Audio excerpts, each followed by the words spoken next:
Non cooperation खिलाफत movement में दो टॉपिक के बारे में हम लोग जाने थे। सबसे पहला हम लोगों ने रिबेलियन इन कंट्री साइड देखा था, सबसे पहला हम लोगों ने मूवमेंट इन टाउन देखा था और दूसरा हम लोगों ने रिबेलियन इन कंट्री साइड देखा था। इसका तीसरा टॉपिक जो है वह हम लोग देखेंगे tribal rebellion in forest and hilly areas. तो महात्मा गांधी की जो मैसेज थी, इनकी जो आइडियोलॉजी था स्वराज का, इसको अगर हम लोग देखें तो ट्राइबल पीजेंट्स ने अपने ढंग से इसको रिप्रेजेंट किया था। गुडेन हिल आंध्र प्रदेश में इंस्टांस के रूप में आप देख सकते हो 1920 के दशक में मिलिटेंट गुरिल्ला मूवमेंट शुरू किए गए थे, जो कहीं न कहीं कांग्रेस से जुड़ा हुआ आंदोलन नहीं था या कांग्रेस इस तरह के आंदोलन को कभी भी अप्रूव नहीं किया करता था।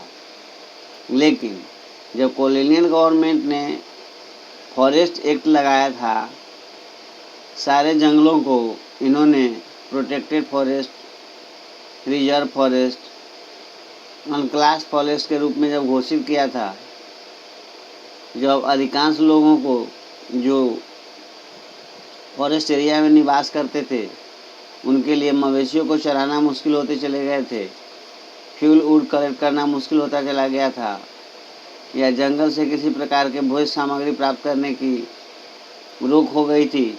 अतः इसने सारे हिल पीपुल को इंगेज किया था और ये लोग आंदोलन में उतरते चले गए थे।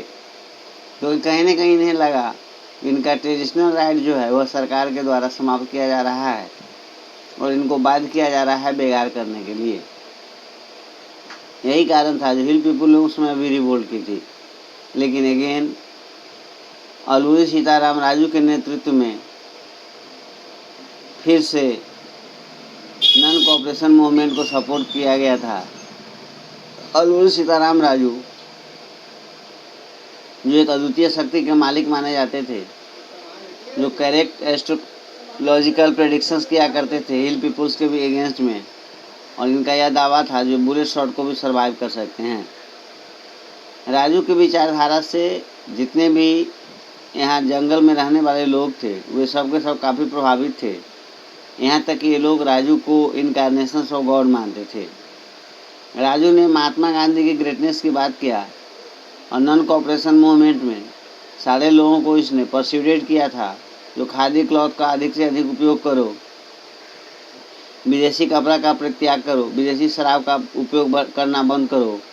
लेकिन साथ साथ इनका यह मानना था जो बिना हिंसा के हम लोग स्वतंत्रता की प्राप्ति नहीं कर सकते हैं। महात्मा गांधी के नॉन वायलेंस के मेथड पर स्वतंत्रता प्राप्ति होगी, इसकी कहीं कोई गारंटी इनको नज़र नहीं आ रही थी। अतः गुडेन हिल के जितने भी लोग थे ये सब के सब रिवेलियस होते चले गए थे। इन्होंने पुलिस स्टेशन पर अटैक किया था, ब्रिटिश ऑफिसर्स की हत्या कर दी थी और गुरिल्ला वारफेयर के माध्यम से स्वराज को अचीव करने का प्रयास किया था। लेकिन इसमें सफल नहीं हो पाए। राजू को लास्टली ब्रिटिश सरकार के द्वारा अरेस्ट कर लिया गया और 1924 में उसको एक्सक्यूट कर दिए गए, उसकी हत्या कर दी गई। आगे चल करके वहाँ के स्थानीय हीरो के रूप में जाना गया। तो इस तरह से आपने देखा जो तीसरा रिवेलियन ट्राइबल पीजेंट्स का हुआ, जिन्होंने कहीं न कहीं ब्रिटिश सरकार के विरोध में अपने ढंग से स्वराज को अचीव करने की बात की। चौथा हम लोग देखेंगे Swaraj in the plantation workers की। अगर हम लोग बात करें तो इनकी भी अपनी अंडरस्टैंडिंग थी महात्मा गांधी के नोशंस का या स्वराज के नोशंस का। जितने भी असम में प्लांटेशन में काम करने वाले मजदूर थे, इनके लिए फ्रीडम का मतलब था right to move freely in and out of the confined space in which they were enclosed.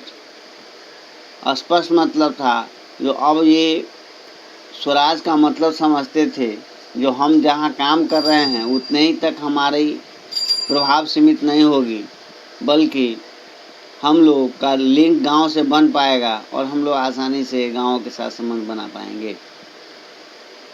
इसके पीछे सबसे बड़ा रीज़न क्या था, तो ब्रिटिश सरकार के द्वारा 1859 में कानून बनाई गई थी जिसको इनलैंड इमाइग्रेशन एक्ट के नाम से जाना गया था, जिसके तहत सारे प्लांटेशन वर्कर को गार्डन छोड़ने का अधिकार नहीं दिया जाता था और इस तरह के अधिकार के लिए इन्हें फैक्ट्री ऑनर से परमिशन लेनी पड़ती थी और इस तरह का परमिशन कभी भी फैक्ट्री ऑनर के द्वारा दिया ही नहीं जाता। तो मोटा मोटी भाई आप मान लो जो प्लांटेशन में काम करने वाले जितने भी मजदूर थे वे एक बार अगर प्लांटेशन में काम करने के लिए चले गए तो पूरी तरह से बंधुआ मजदूर की तरह काम करने को बाध्य हो जाते थे, क्योंकि कहीं से भी इनको अपने गांव के साथ संबंध बनाने का कोई अधिकार नहीं मिल पाता था।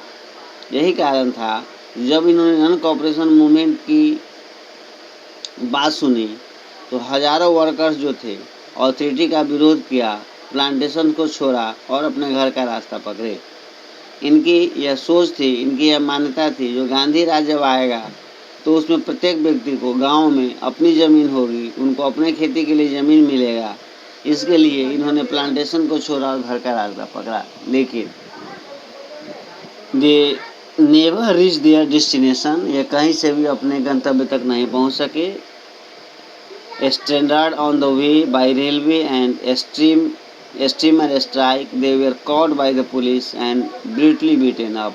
हर जगह हड़ताल था, चाहे रेलवे हो, स्टीम हो, सब जगह हड़ताल थे। अतः ये लोग चाह करके भी अपने डेस्टिनेशन तक नहीं पहुंच सके। रास्ते में इन्हें पुलिस के द्वारा पकड़ा गया, इनको पीटा गया और फिर से प्लांटेशन में इनको काम करने के लिए बाध्य कर दिया गया। तो इस तरह से आपने देखा जो विजन ऑफ दिस मूवमेंट जो थे वो सिर्फ कांग्रेस प्रोग्राम में कहीं से भी देखने को नहीं मिलता था, क्योंकि जितने भी लोगों ने इसमें पार्टिसिपेट किया they interpreted the term swaraj in their own way. सारे लोगों ने स्वराज को अपने अपने ढंग से रिप्रेजेंट किया, अपने अपने ढंग से इसकी मान्यताओं को स्थापित की। Imagining it to be a time when all suffering and all trouble would be over. इनके दिमाग में अब बात बैठ गई थी जो एक समय अब ऐसा आएगा जब हम लोगों की सारी समस्याएं, सारा जो प्रॉब्लम है, ट्रबल्स है, दुख है, वो सब के सब समाप्त होते चले जाएंगे।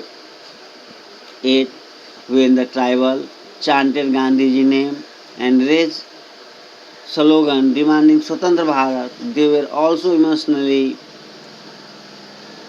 relating to an all India agitation। लेकिन जब ट्राइबल्स के द्वारा गांधी जी का नाम का नारा दिया जाता था, जब ये लोग स्वतंत्र भारत के निर्माण की बात किया करते थे, तो कहीं न कहीं जो यह एजिटेशंस था, जो यह विरोध थे, इनका स्वरूप स्थानीय नहीं रह पाता था, बल्कि यह पूरे भारतवर्ष के आंदोलन के रूप में स्थापित हो जाया करते थे।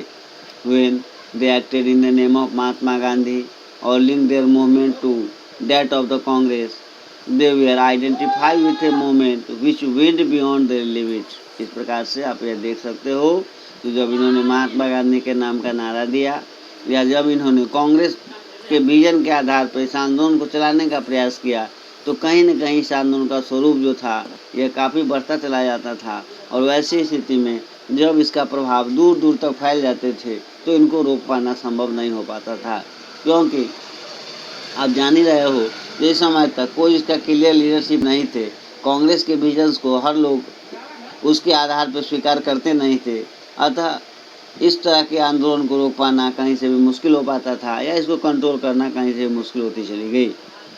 ऐसी स्थिति हुई चौरी चौरा में। चौरी चौरा गोरखपुर में ए पीसफुल डेमोन्स्ट्रेशन इन ए बाजार turn into A violent clash with the police.